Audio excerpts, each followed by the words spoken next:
Y uno diría, ¿sería seguro viajar en un asno? ¿Viajó alguna vez en un asno? ¿Sí? Bien, gracias hermana. ¿Es seguro viajar en un asno? ¿Es seguro? ¿Puede tropezar? ¿Puede caerse? Alguien me dijo que algunas veces yendo por las sierras o por las montañas tienen que ir en asnos o mulas y es peligroso, ¿no?, que resbale y caer al precipicio. Ahora, ustedes piensen en esto, que este asno no podía tropezar, este asno no podía empacarse, porque 700 años atrás el profeta Miqueas había escrito que Jesús nacería en Belén y tenía que llegar a tiempo.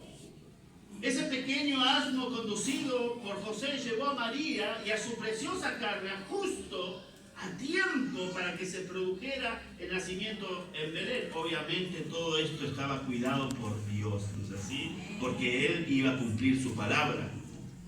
Porque lo que Él dijo iba a ser cumplido. No iba a nacer en el camino, no iba a nacer en otra localidad. Así que el asno llegó justo a tiempo, cronometrado desde y en la eternidad.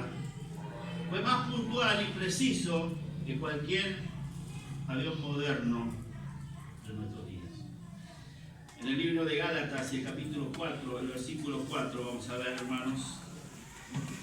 Gálatas 4:4.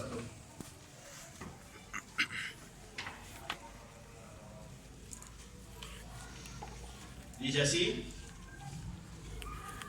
pero cuando vino el cumplimiento del tiempo, Dios envió a su Hijo nacido de mujer y nacido bajo la ley. Nacido de mujer, nacido bajo la ley. Fue un nacimiento en el tiempo y en el momento indicado, en cumplimiento de una profecía que tenía más de 700 años de antigüedad. ¿Qué le hace sentir esto, hermano, hermana?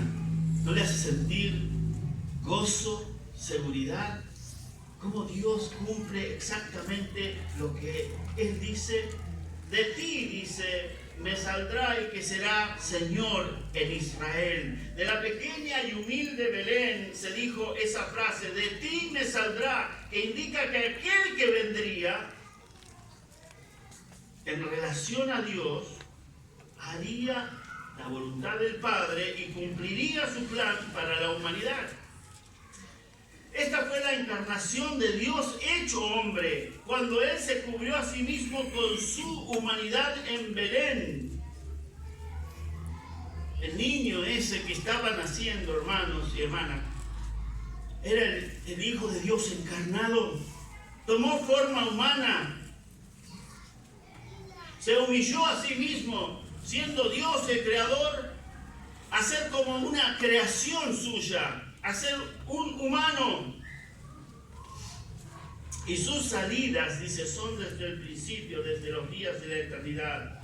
Su existencia era previa a su nacimiento, dice, desde los días de la eternidad. Y de esta manera estamos hablando de la deidad de Cristo. Ya hemos estudiado que Él iba a venir de una virgen. Pues así en el libro de Isaías encontramos que Isaías dijo, he aquí una virgen concebirá y dará a luz un hijo y llamará su nombre Emmanuel. El profeta Isaías también nos dice, un niño nos es nacido. El profeta nos indicó aquí su humanidad y que no nacería en ningún otro lugar sino en Israel. El versículo continúa diciendo, hijo nos es dado. No escribió, hijo nos es nacido, porque se refirió a su divinidad. El niño nacería en Belén, pero sería el Hijo del Eterno. El Señor Jesucristo mismo dijo, y esto lo encontramos en Juan 16:28, salí del Padre y he venido al mundo, otra vez dejo el mundo y voy al Padre. Qué maravilloso es cuando se complementa el Antiguo Testamento con el Nuevo Testamento, porque dice, de ti me saldrá. Y esto es que estaba naciendo el Hijo de Dios, tomando forma humana, el que será Señor en Israel. Y sus salidas, que dice son desde el principio, desde los días de la eternidad, nos marcan que este Jesucristo no solamente era el Hijo de Dios, sino Dios mismo. Destaquemos la existencia previa de Cristo antes de su encarnación, que resalta la deidad de Cristo. El profeta Miqueas dijo, sus salidas son desde el principio. El Señor Jesucristo dijo a los fariseos, antes que Abraham fuese, yo soy. Qué tremendo, ¿no? ¿Quién podía decir algo así? Hablando del patriarca Abraham, de aquel que originó la nación de Israel por obediencia y fe en Dios. Pero Jesús dijo, antes que Abraham fuese, yo soy, en Juan 8:58.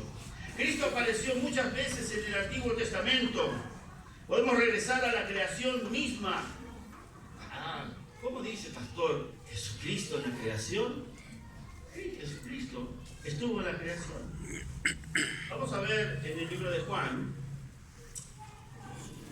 el capítulo 1, el versículo 3. Juan 1:3.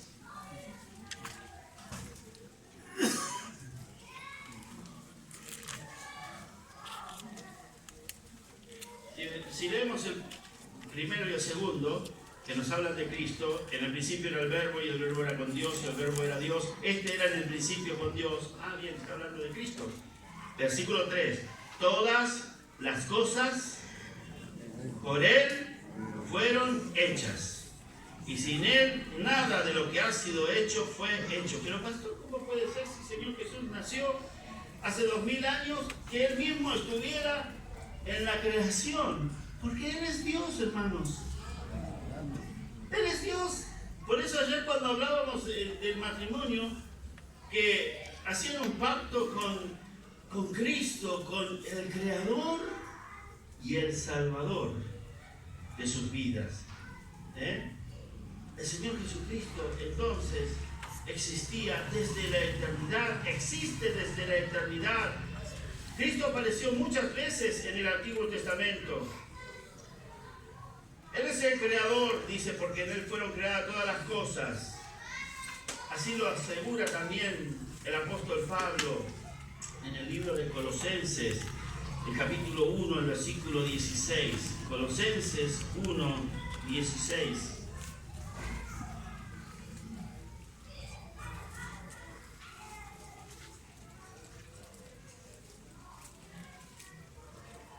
Dice, porque en Él fueron creadas todas las cosas, las que hay en los cielos y las que hay en la tierra, visibles e invisibles, sean tronos, sean dominios, sean principados, sean potestades. Todo fue creado por medio de Él y para Él. Si vamos al versículo 15, dice que Él es la imagen del Dios invisible, el primogénito de toda creación. El Señor Jesucristo era la voz de Jehová que se paseaba en el huerto al aire del día, en Génesis 3:8. Era el creador, era el que tenía comunión con Adán y Eva. ¿Mi Salvador tenía comunión con Adán y Eva? Sí, porque Él es el creador. Por eso honramos a Cristo cuando hacemos su voluntad, cuando un hombre se une a su esposa, porque Dios le creó así, dice, creó un varón, creó una hembra, y de los dos, dice, hace uno. Es su plan. Qué terrible este mundo que quiere tomar a dos hombres y decir, hacer uno. No, eso deshonra a Dios, porque Dios creó un hombre y una mujer. Qué terrible cuando el mundo toma a una mujer y a otra mujer y dice, ahora se van a casar, ya está legalizado, ya lo aceptamos. Tristemente en mi país es así, hermanos, lo digo con vergüenza. Y dicen, porque de esta mujer y esta otra mujer hacemos una. Eso es una aberración, es una perversión, porque Dios, Jesucristo, creó al hombre y a la mujer para que se unan y sean una sola carne. Él era la expresión oral de Dios. Él es la palabra de Dios. Era la comunicación de Dios al hombre. Le encontramos a Él siempre persiguiendo y buscando al hombre a través del Antiguo Testamento. Él se le apareció a Moisés en la zarza ardiente y le dijo: he venido a darte libertad y a través de ti libertad al pueblo. Él era el Redentor. Miqueas mencionó algo de gran importancia. Aunque Cristo nació en Belén hace más de 2000 años, su existencia ha sido una realidad desde siempre. Cuando el Señor Jesucristo llegó a Belén, recibió algo que no había tenido antes. Pastor, ¿cómo va a decir si Él tenía todas las cosas? Sí, pero hasta ese momento, Él no había sido llamado Jesús. ¿Se dan cuenta? Llamará su nombre Emmanuel. Pero después dice: y llamará su nombre Jesús. Emmanuel significa Dios con nosotros. Y Jesús, el Salvador. Porque Él salvará a su pueblo de sus pecados. Entonces, Él recibió algo que no había tenido antes. Ese fue el nombre Jesús. Él recibió la humanidad como un ser humano y Jesús era su nombre humano. Él era Jehová el Señor y ese era el nombre de su deidad. A partir del día o el momento de su nacimiento era Jesús y era el Salvador. Él salió de Belén para salvar. Recuerde lo que los ángeles dijeron a los pastores: que os ha nacido hoy en la ciudad de David, en Belén, un Salvador, que es Cristo el Señor. Ese relato lo encontramos en el Evangelio de Lucas, el capítulo 2 y el versículo 11. Mateo dijo que su nombre sería Emmanuel, que significa Dios con nosotros, pero sería llamado por su nombre Jesús. Él no podría ser Jesús si no fuera Emmanuel, Dios con nosotros. Él tenía que ser un hombre para ocupar nuestro lugar, para ser nuestro representante, para morir por nosotros, una muerte sustitutoria. Él solo vino a este planeta Tierra, hermanos, para salvarnos. Y si estás aquí en esta mañana y todavía no tenés a Cristo en tu corazón, Él vino para salvarte a ti también. A pesar del incondicional amor que Cristo manifestó muriendo en la cruz para que pudiéramos ser libres de nuestros pecados, hoy hay quienes intentan quitar o borrar a Cristo de la historia de la humanidad. Hablaba con un joven que está estudiando en la universidad en Buenos Aires, está estudiando historia y me dice: ¿sabes qué? Dice: los profesores ahora no dicen antes de Cristo y después de Cristo, dicen antes del tiempo y después del tiempo.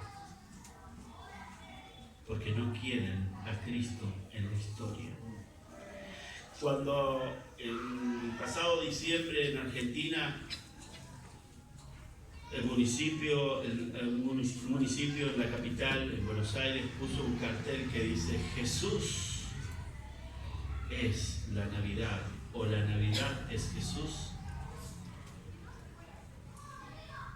Muchas organizaciones pusieron el grito en alto y dijeron: queremos que saquen ese cartel de ahí.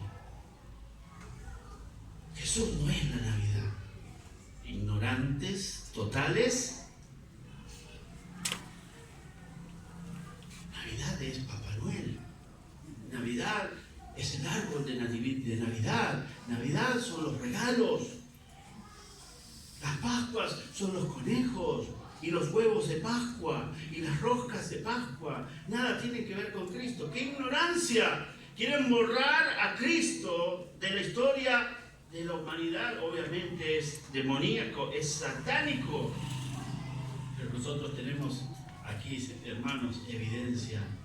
El que vino, el que nació, el que murió en la cruz fue Emmanuel y fue Jesús, amén, el Salvador. Hermanos, capítulo 5 de Miqueas nos habla no solamente de la venida de Cristo, sino también dice que Él se marcharía. Versículo 3: pero lo dejará hasta el tiempo que dé a luz la que ha de dar a luz, y el resto de sus hermanos se volverán con los hijos de Israel. Aquí nos habla a nosotros de que el Señor se fue, ¿no es así? Porque Él murió en la cruz, fue sepultado, resucitó y luego ascendió al Padre. Pero Él dijo que va a volver y que va a regresar.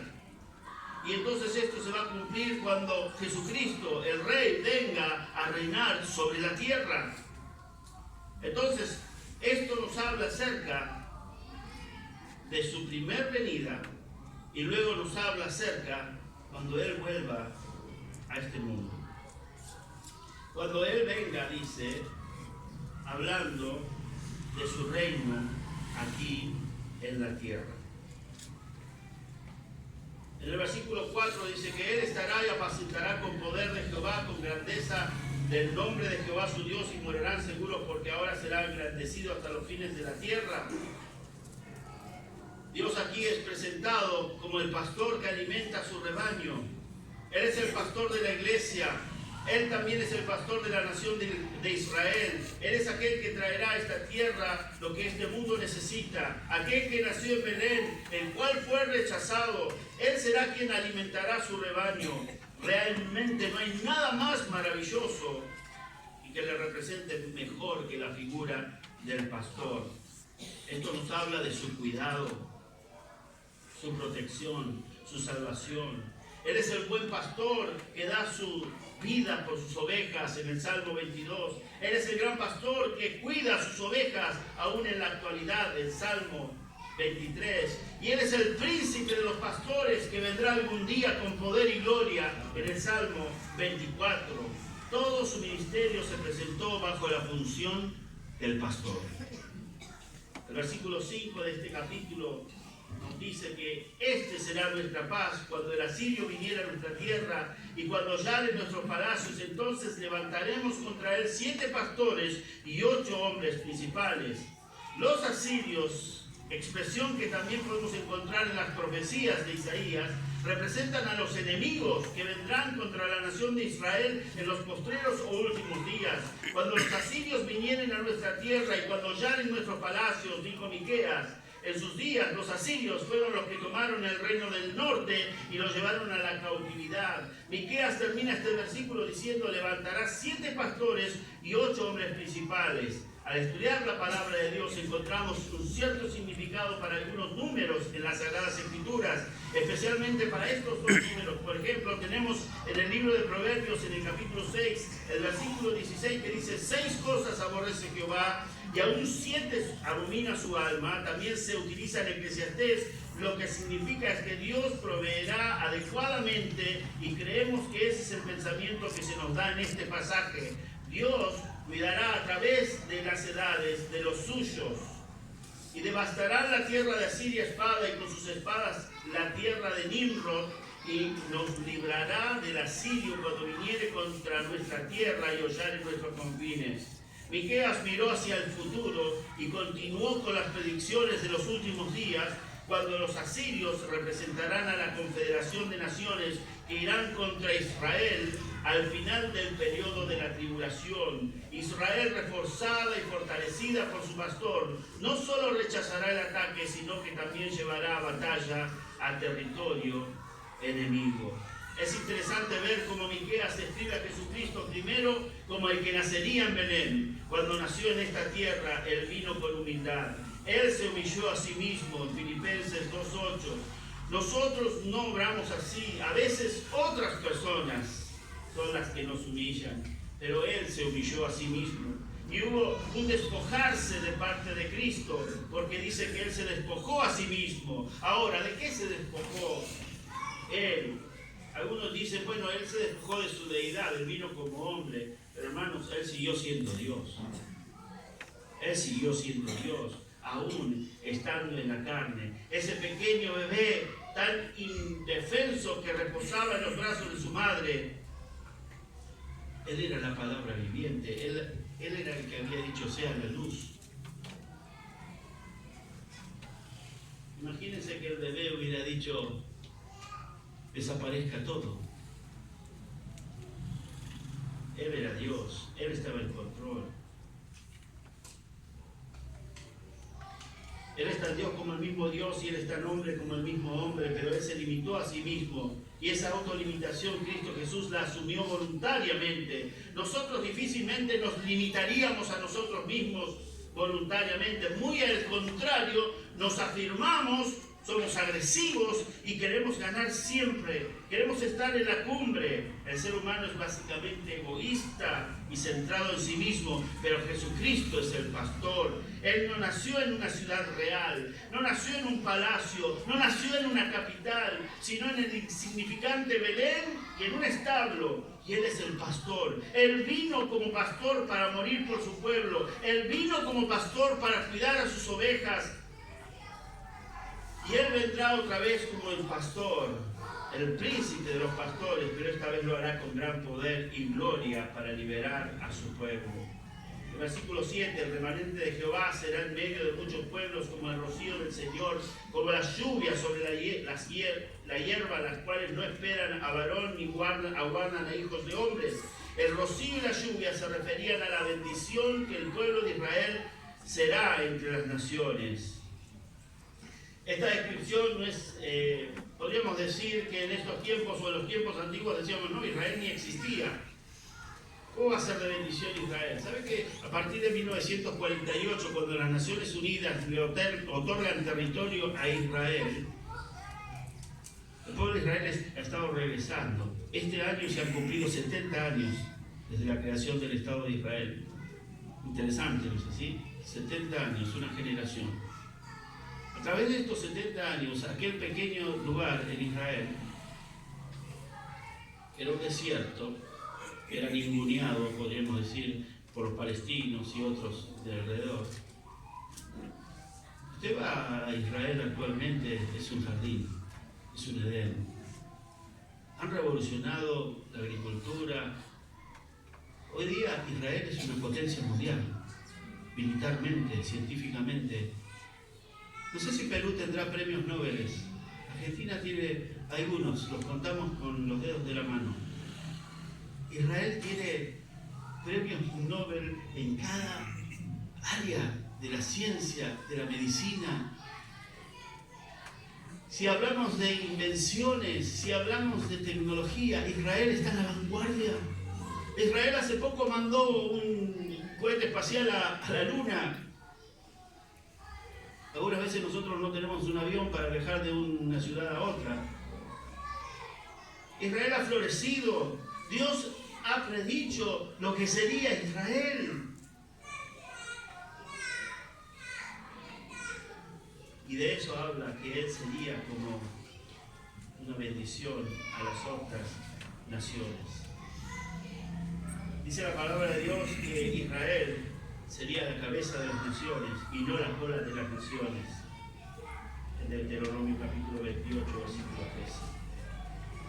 En esos días que vienen y que Dios exaltará a su pueblo, por eso hablamos de perdón y restauración, dice, le dará al pueblo de Israel la victoria sobre sus enemigos. Vemos que el versículo 10 comienza diciendo, acontecerá en aquel día, mientras Miqueas quiso que supiéramos lo que acontecería en aquel día, y en ese día todavía está en el futuro. En los versículos 10 y 11, acontecerá en aquel día, dice el Señor, que haré matar tus caballos de en medio de ti, y haré destruir tus carros, haré también destruir las ciudades de tu tierra, y arruinaré todas tus fortalezas. Y uno dice, pastor, ¿cómo va a ser esto Dios?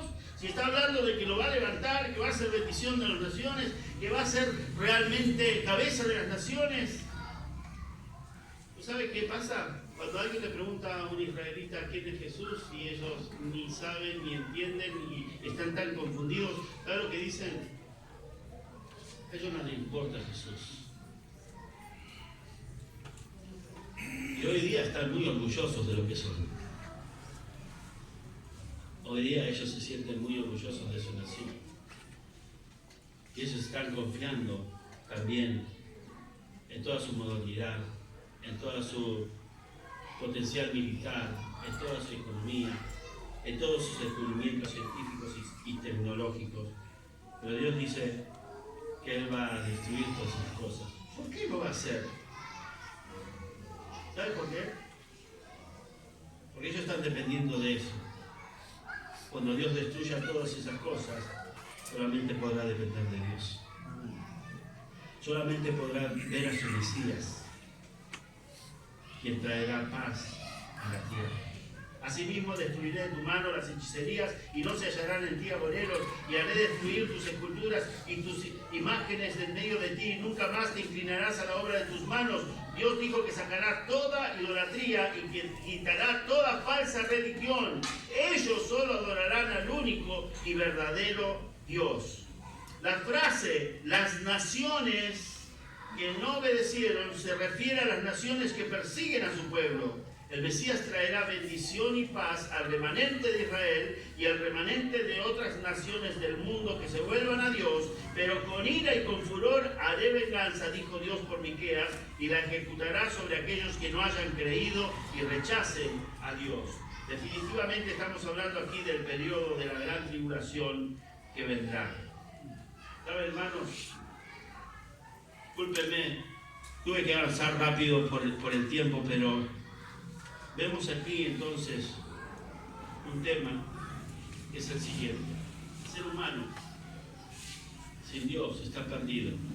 Cuando confía en su propio potencial, en sus propias obras, en su propia bondad, está perdido y está condenado. Dios es el Padre amoroso que ha dado a su Hijo unigénito para que todo aquel que en Él cree no se pierda, mas tenga vida eterna. Entonces Dios trae un mensaje de esperanza, un mensaje de salvación, y todo aquel que en Él cree dice: no será avergonzado, y todo aquel que a mí viene, no le echaré fuera. El Señor te está esperando, el Señor te quiere salvar.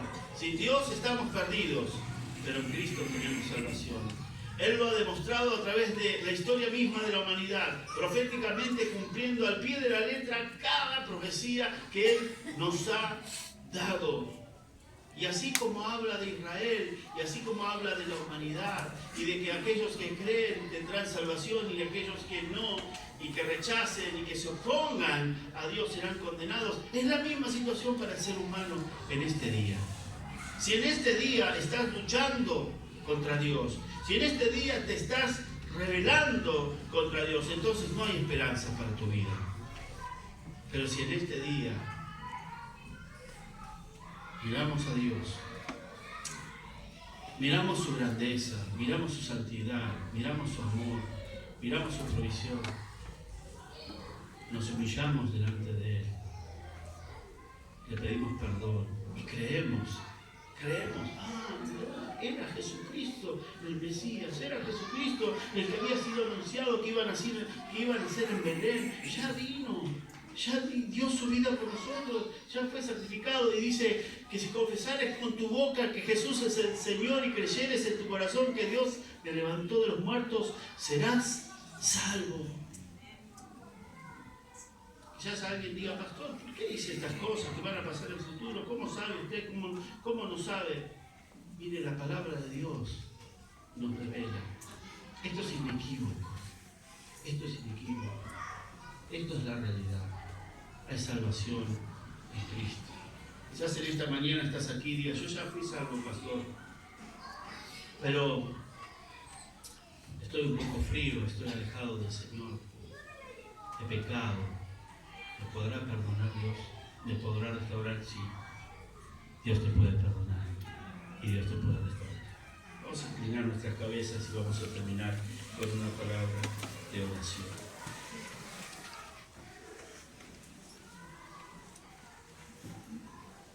En esta mañana Dios ha querido que escuche su palabra y el testimonio de la salvación que podemos tener en Cristo. Quizás haya alguien en esta mañana que todavía no ha puesto su fe en Jesús. Esta iglesia está para predicar el Evangelio y para llevar a los pies de Cristo a los pecadores. Si hay alguien en esta mañana que diga: yo necesito ese Salvador. Pastor, yo era como usted, que quería ser bueno, que quería hacer buenas obras y siempre estaba frustrado. Ahora comprendo que Dios me ama y dio su vida en la cruz por mí, que el único que me puede rescatar y salvar es Él. Si estás en esta condición, mi amigo, mi amiga, levantarías tu mano diciendo: yo quiero que Dios me salve, que me perdone. Yo quiero ser un hijo de Dios o una hija de Dios. ¿Habrá alguien así?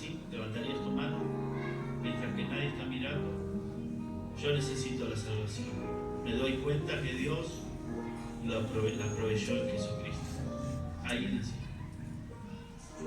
Y como hijo de Dios, que sería algo maravilloso que cada uno de los que estén aquí sean ya salvos, redimidos, ya lejos de Dios.